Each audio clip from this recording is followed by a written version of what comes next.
तहरीक इंसाफ के चेयरमैन बिलावल भुट्टो जरदारी कहते हैं कि मुझे कोई शक नहीं कि अगले चीफ जस्टिस मंसूर अली शाह होंगे।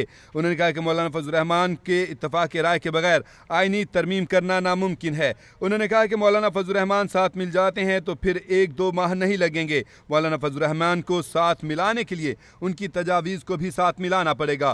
बिलावल भुट्टो ने कहा कि हम समझ रहे थे कि हुकूमत और मौलाना फजल रहमान ऑन बोर्ड हैं। उन्होंने कहा कि हुकूमती तजावीज़ से लग रहा था कि किसी को आउट या इन रखने की कोशिश की जा रही है। बिलावल भुट्टो ने कहा कि पीपल्स पार्टी के ड्राफ्ट में उम्र का जिक्र नहीं था, आईनी अदालतों से मुतालिक मुद्दत का जिक्र था।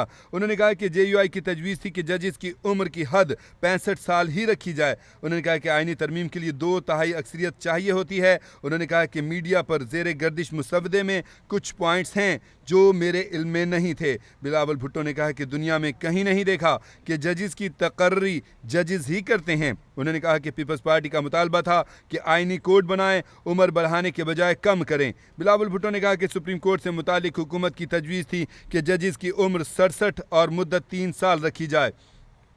उन्होंने कहा कि आईनी अदालतें बनाने के बहुत पहलू हैं, चाहते हैं कि इंसाफ की फराहमी बर वक्त हो। हमारी पार्लिमान दुरुस्त चल रही है, ना इंसाफ जल्द मिल रहा है। हमारे ड्राफ्ट में था कि आईनी कोर्ट में चीफ जस्टिस की उम्र 3 साल की मुद्दत हो। तजवीज़ पेश की थी कि पार्लिमान की ऐसी कमेटी होगी जो जजिस का तकर्रर करेगी। बिलावल भुट्टो ने कहा कि मौलाना फजल रहमान से पहली मुलाकात हुई तो उनके तहफ़्फ़ुज़ात बहुत ज़्यादा थे।